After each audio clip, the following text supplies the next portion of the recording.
শুভ সকাল বন্ধুরা, welcome back to my channel. আশা করছি তোমরা সকলে সুস্থ আছো, ভালো আছো। আমরাও মোটামুটি ভালোই আছি।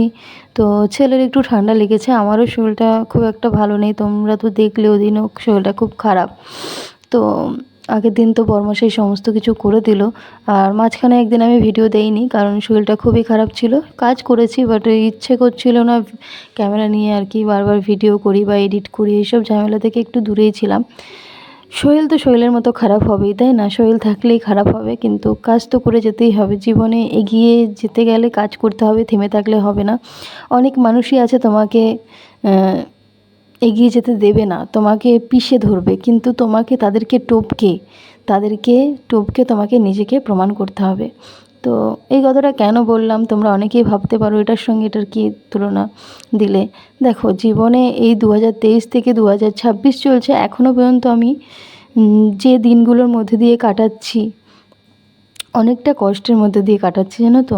কি না পারি কাউকে বলতে, না পারি কিছু করতে। শুধু আমি নয়, আমার হাজব্যান্ড, আমি, আমার ছেলে, 3টে মানুষই আমরা অনেক কষ্টের মধ্যে দিয়ে কাটাচ্ছি। আমার আমার ছোট্ট ছেলেটাও কিন্তু কখনো কোনো কিছুর আবদার করে না আমাদের কাছে। ও অনেক বোঝে যে বাবা মার কষ্ট হচ্ছে বা কিছু, ও সবটা বোঝে। আমি অনেক লাকি, জানো তো। আমি এমন একটা সন্তান পেয়েছি, আর আমি এমন একটা স্বামী পেয়েছি, যারা দুজনেই আমার, মানে কি বলবো, আমার স্বামী তো মানে ও বলার আগেই ও সবটা বুঝে যায়। আর আমার ছেলে, ও বাচ্চা হলে কী হবে, ওর মধ্যে অনেক বুদ্ধি আছে। আমি নিজের ছেলে বলে বলছি না, ওর মধ্যে কোনো চাহিদা নেই, কোনো, আমি জানি ওর মধ্যে কোনো লোভ নেই, কিচ্ছু নেই। ও শুধু একটুখানি খেলতে ভালোবাসে, এইটাই, আর কিচ্ছু না। ও শুধু খেলা হলেই খুশি। তো যাই হোক, নিজের আপন মানুষরা অনেক ধোঁকা দিয়েছে, তো অনেকের কাছ থেকে অনেকবার ধোঁকা খেয়েছি, তবে কষ্ট পাই না, জানো তো। এখন আর কষ্ট পাই না। 2023 থেকে শুরু হয়েছে আমার কষ্ট, আমাদের কষ্টের জার্নি। তার আগে তো ছিলই, অনেক কষ্ট ছিল। জীবন মানেই কষ্টের, তাই না? তো 2023 থেকেই নিজের আপনজনের লাথি খেয়ে বেড়াচ্ছি। আরও খাবো আমি জানি, কিন্তু উঠে ঠিক দাঁড়াবোই। যারা আমার পেছনে আমার আমাদের ক্ষতি করার চেষ্টা করছো, তাদেরকে বলছি লাভ নেই। ভগবান দেখছে তুমি আমার ক্ষতি করছো, তোমার ক্ষতি ভগবান করবে। শুধু এইটুকুই বললাম, আর কিচ্ছু বলবো না। তো যাই হোক, আমি জামা কাপড়গুলো সমস্ত কিছু মেলে নিচ্ছি। জামা কাপড় কেচে দিয়েছি, অনেক জামা কাপড়, জানো তো। জামা কাপড় কেচেই পারছি না। ওদিকে তো রান্নাঘরটা পরিষ্কার করে নিলাম। কাজ সকাল থেকে অনেকই কাজ করতে হবে, কাজ তো করেই যেতে হবে। শরীরটা অনেকটাই খারাপ, কিন্তু কিছু তো করার নেই, বলো। ওই যে বললাম, আমাদের 3জনকেই কষ্ট করতে হবে জীবনে দাঁড়াতে গেলে, তবে আমি দাঁড়াবই। আমি নিজের কাছে নিজে প্রতিজ্ঞা করেছি, যতই কষ্ট হোক আমি দাঁড়াবো। আমার পুরো পরিবারের জন্য আমাকে দাঁড়াতে হবে। আমি নিজের জন্য ভাবি না, কিন্তু আমার পরিবারের জন্য আমাকে দাঁড়াতে হবে। আর যারা আমার পেছনে ক্ষতি করছো, তাদেরও ভালো হোক, আমি শুধু এইটুকুই বলবো। তাদেরও, আমার যদি জীবনে দাঁড়াতে পারি না, আমি তাদেরকেও দেখবো, তাদেরকেও আমি ফেলে দেবো না। তো যাই হোক, কথা বলতে বলতে অনেক কথাই বলে ফেলি। তোমরা হয়তো মাথা মুন্ডু কিছুই বোঝো না, যে মাঝে মাঝেই দিদিভাই কী কথা বলে, কী কথা বলে। কী বলো তো, জীবনে অনেক ওঠা নামা দেখেছি, তো এই জন্য অনেক কথা চলে আসে। হয়তো আমি স্পষ্টভাবে কিছু বলতে পারি না, যেহেতু এটা সোশ্যাল মিডিয়া, আমি সব কিছু স্পষ্ট করতে চাই না। তাতে আমার নিজের মানুষগুলোরই সম্মান নষ্ট হবে।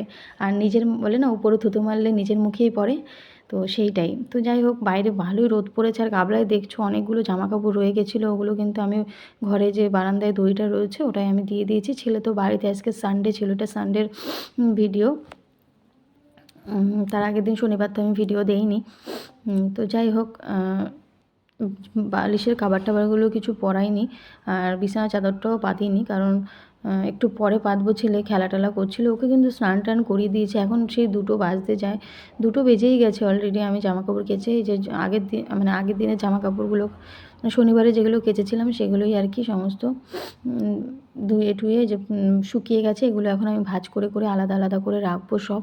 ছেলের ভালো জামা কাপড়, তারপরে ডেলি ইউজ করার যে জামা কাপড় বা বরের যে জামা প্যান্ট, সমস্ত কিছু আলাদা আলাদা করে রাখবো। ছেলেটা আমার দেখো খেলছে নিজের মতো করে, ও বাচ্চাটার কোনো চাহিদা নেই। সত্যি আমার খুব লাকি, আমি আমার ছেলে। জানি না বড়ো হয়ে কী হবে, তবে এখনও পর্যন্ত আমার বাচ্চাটা অনেক ভালো বাচ্চা। তো তারপরে যে দুপুরবেলা ওকে ভাত খাওয়াবো, ঠিক তেমন সময়, মানে ভাত খাওয়াবো আর কি। তো ওকে ঘুম পাড়ানোর চেষ্টা করছিলাম, কারণ ও প্রথমে বলছিল খাবে না, তারপরে বললো আমি বললাম ঠিক আছে 10-15 মিনিট ঘুমিয়ে নাও, তারপর দেখবে খেতে ইচ্ছা করবে। তো যাই হোক ওকে খাওয়াবো করে আর কি। তো তার মধ্যেই কাকি দিয়ে গেছে বিরিয়ানি, আর বিরিয়ানি পেলে বাচ্চারা দেখবে, আমার ছেলে তো বিরিয়ানি খেতে ভীষণই পছন্দ করে, আর কাকিও ভালো বিরিয়ানি বানায়, খুব সুন্দর বিরিয়ানি বানায়। তোমরা যদি কখনো আসো অবশ্যই কাকির হাতে বিরিয়ানি তোমাদের খাওয়াবো, যদি সম্ভব হয়। তো যাই হোক এদিকে হচ্ছে গিয়ে ছেলে বিরিয়ানি পেয়ে খাওয়া দাওয়া খেয়ে নিয়েছে, আর ওকে ঘুম টুম পাড়িয়ে আমি যে বিকেলবেলা উঠেছি, মা এসেছিলো, মা বললো কীর্তনে যাবি? আমি বলছি হ্যাঁ চলো যাবো। তো রেডি হয়েছি, তো রেডি তো হলাম, কিন্তু বললাম না কপাল পোড়া আমার, আমি যেদিকে তাকাই সেদিকেই মানে শূন্য।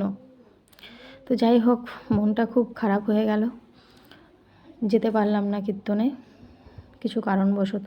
যাই হোক কারণগুলো আর বলছি না। তো মার সাথে যাব করে, তা মা আর গেছিলো কিনা আমি ঠিক জানি না, পরে আর আমি খোঁজ নিইনি।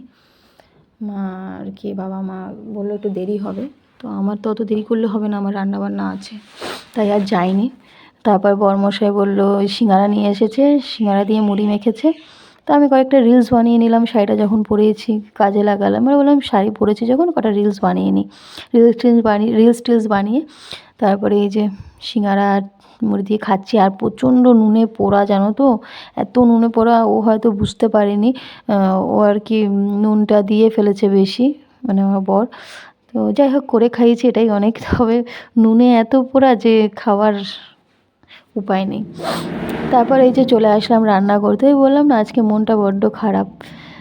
যাব করে ভেবেছিলাম, ওই যে সিপি ঘাটে কীর্তন শুরু হয়েছে কৃষ্ণ মন্দিরে, সেখানে গান শুনতে যাব, আবার তো সেই সামনের বছর হবে, তাই না? তো আর যেতে পারলাম না। মার দোষ নেই, মা আর কি আমাকে বলেছিল, মাই বলেছিল কীর্তনে যাওয়ার কথা, আমার তো যাওয়ার ইচ্ছা সেরকম ছিল না, কারণ শরীরটা আমার খুব খারাপ ছিল। হয়তো ভগবান সেই কারণেই হয়তো আর পাঠালো না, যেহেতু ইচ্ছে ছিল না সেরকম একটা। মা বললো তাই যাব করে, তাও ওই যে শাড়িটারই পরেছিলাম, তাই মনটা খারাপ হয়ে গেল। মেন কথা আমার শরীরটা চলছে না, কদিন ধরে শরীরটা আমার খুবই খারাপ।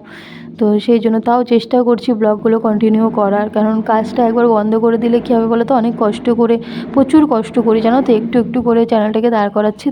তো সেই জন্য কিন্তু আমি চেষ্টা করছি যাতে শরীর খারাপ হলেও একটু হলেও ভিডিও তোমাদের সঙ্গে শেয়ার করতে, আর সেই জন্য আর কি।